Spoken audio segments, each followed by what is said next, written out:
Arts and క్రాఫ్ట్స్‌కి సంబంధించి దాని history తెలుసుకోవాలని ఎప్పుడైనా అనుకున్నారా? అంటే అసలు ఆర్ట్స్ ఎక్కడి నుంచి స్టార్ట్ అయ్యాయి? అసలు ఆర్ట్స్, క్రాఫ్ట్స్ 2 ఒకటేనా? లేకపోతే 2 వేరు వేరా? ఇలాంటి డీటెయిల్స్. అందరికీ నమస్కారం అండి. ఎలా ఉన్నారు అందరూ? అందరూ బాగున్నారని అనుకుంటున్నాను. నా పేరు లక్ష్మీ కళ్యాణి. సో, మనం రెగ్యులర్‌గా ప్రెజెంట్ డేస్‌లో ఏ సోషల్ మీడియా ఛానెల్స్ ఏవి చూసినా కూడా arts, crafts, DIY arts, DIY crafts అని ఇలా చాలా చూస్తూ ఉంటాం కదా! సో, ఎప్పుడైనా మీకు అనిపించిందా? ఆర్ట్స్, క్రాఫ్ట్స్ 2 పేర్లు కదా! 2 ఒకటేనా? లేదా రెండిటికి డిఫరెంట్ మీనింగ్ ఏమైనా ఉందా అని. సో, నాకు కూడా ఇదే డౌటొచ్చి నేను సెర్చ్ చేస్తే ఆహ్, తెలిసిందేంటి అంటే ఆహ్, ఆర్ట్స్ అంటే మనం మూడ్ ఎన్హాన్స్‌మెంట్ కోసం లేకపోతే ఒక థెరపీ కోసం అలాగా ఫార్మ్ అయ్యే ఉంటాయి కదా! వీటన్నిటిని ఆర్ట్స్ అంటారు.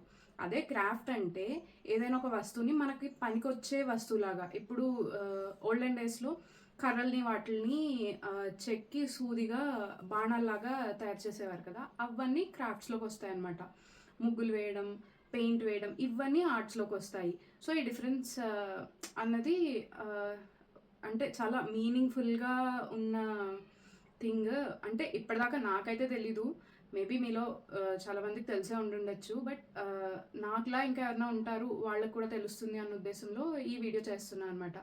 సో, ఈ ఆర్ట్స్ అండ్ క్రాఫ్ట్స్ అనేవి ఏమీ స్టార్టింగ్ నుంచి ఉన్నవి కాదు. ఎలా అయితే హ్యూమన్ లైఫ్ ఎవాల్వ్ అయితూ వచ్చిందో ఈ ఆర్ట్స్ అండ్ క్రాఫ్ట్స్ కూడా స్టేజ్ బై స్టేజ్ ఎవాల్వ్ అవుతూ వచ్చాయన్నమాట. సో, స్టార్టింగ్‌లో ఏంటంటే జస్ట్ సర్వైవల్ కోసం అని వచ్చిన ఈ ఆర్ట్స్ అండ్ క్రాఫ్ట్స్ ప్రెజెంట్ డేస్‌లో థెరపీగా లేదు అంటే ఇన్‌కమ్ జనరేట్ చేసే సోర్సెస్‌గా కూడా అవుతున్నాయి. సో, వీటికి సంబంధించి అసలు ఈ ఎవల్యూషన్ స్టార్టింగ్ సర్వైవల్ దగ్గర నుంచి ఇప్పుడు ఇన్‌కమ్ జనరేట్ చేసే స్ట్రీమ్ దాకా ఎలా అవుతున్నాయి అన్నదంతా జస్ట్ ఒకసారి చూద్దాము.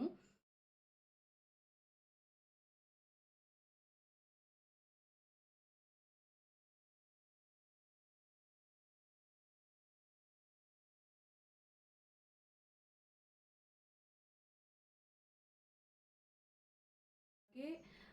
ఇంకా మోర్ ఇన్ఫర్మేషన్ కోసం అంటే ఆర్ట్స్ అండ్ క్రాఫ్ట్స్‌కి సంబంధించి ఇంకా కొత్త కొత్త డీటెయిల్స్ ఒక పర్టిక్యులర్ ఆర్ట్‌ని తీసుకొని దానికి సంబంధించిన డీటెయిల్స్ ఇలా డిఫరెంట్‌గా ఎక్స్‌ప్లోర్ చేయడానికి ట్రై చేద్దాం నెక్స్ట్ వీడియోస్‌లో. ఉంటానండి.